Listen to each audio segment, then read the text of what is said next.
अस्सलामु अलैकुम वरहमतुल्लाह। मैं आपका अल्ताफ शेख। आज हम सुनेंगे एक अनोखी और हकीकी कहानी। वो लम्हा जब जिन्नात ने पहली बार नबी पाक सल्लल्लाहु अलैहि वसल्लम की तिलावत सुनी और ईमान ले आए। ये वाक़या हमें बताता है कि अल्लाह का कलाम सिर्फ इंसानों के लिए नहीं बल्कि जिन्नात और हर मखलूक के लिए रहनुमाई है। रात का सन्नाटा था। रेगिस्तान की रेत ठंडी हो चुकी थी। आसमान पर तारे ऐसे चमक रहे थे मानो जमीन पर रोशनी बिखेर रहे हों।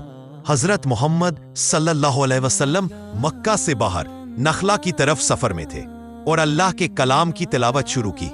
तिलावत की आवाज में नूर था, सुकून था और वो दिल को चीर कर उतर रही थी। ऐसा लग रहा था कि आसमान और जमीन दोनों ही अल्लाह के कलाम को सुन रहे हों। रात के इस सन्नाटे में वो तिलावत इंसानी और गैर इंसानी मखलूक तक पहुंच रही थी। उसी वक्त अल्लाह के हुक्म से जिन्नात का एक काफिला उस जगह से गुजरा। जिन्नात बहुत तेज और ताकतवर होते हैं। वो हवाओं की तरह चलते हैं। ये काफिला सफर में था लेकिन अचानक ठहर गया क्योंकि उन्होंने एक आवाज सुनी। ऐसी आवाज जो उन्होंने पहले कभी न सुनी थी। ये कोई इंसानी शेर व शायरी नहीं थी, न कोई गीत। ये अल्लाह का कलाम था। जिन्नात आपस में कहने लगे, रुको, सुनो, ये कैसी तिलावत है, ये कैसी हिकमत है। और वो सब वहीं बैठ गए चुपचाप उस आवाज को सुनने के लिए। हजरत मोहम्मद सल्लल्लाहु अलैहि वसल्लम की तिलावत चल रही थी। हर आयत नूर बनकर फैल रही थी। जिन्नात के दिल कांप उठे। उनको एहसास हुआ कि ये कलाम किसी इंसान का नहीं बल्कि अल्लाह का है। कुरान की आवाज उनके दिलों में समा रही थी। किसी जिन ने कहा, यह किताब तो सीधी राह की तरफ बुला रही है। दूसरे ने कहा, इसमें सच है, रोशनी है, रहमत है। जिन्हें अब तक हक की तलाश थी उनके लिए यह कलाम जवाब बन गया। कुरान की तिलावत ने उनके दिलों के पर्दे हटा दिए। या तिलावत सुनकर जिन्नात हैरत में पड़ गए। उन्होंने आपस में कहा, यह किताब किसी इंसान की बनाई हुई नहीं हो सकती। ये तो वही है जिसका वादा हम किताबों में पढ़ते आए थे।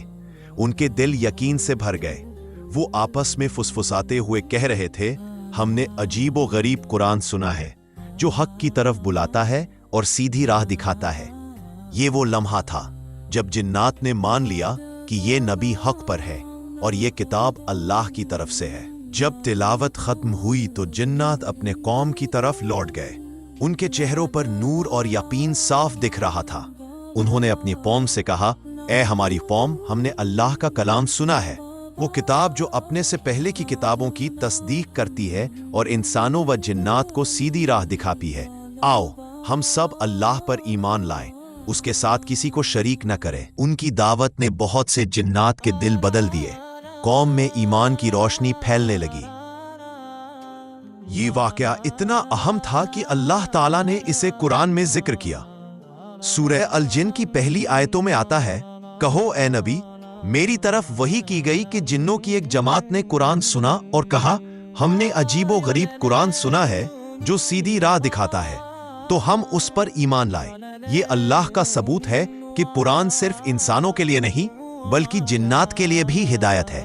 इस पूरी कहानी से हमें ये नसीहत मिलती है कि कुरान हिदायत है हर मखलूक के लिए। जिन्नात भी जब इसे सुनकर बदल सकते हैं तो हमें और आपको भी इससे बदलना चाहिए। आज इंसान दुनियावी मसलों में उलझा हुआ है लेकिन हल कुरान में है। कुरान दिलों को सुकून देता है, अंधेरे में रोशनी है। अगर हम सच्चे दिल से कुरान पढ़ें, समझें और अमल करें तो हमारी जिंदगी रोशन हो जाएगी।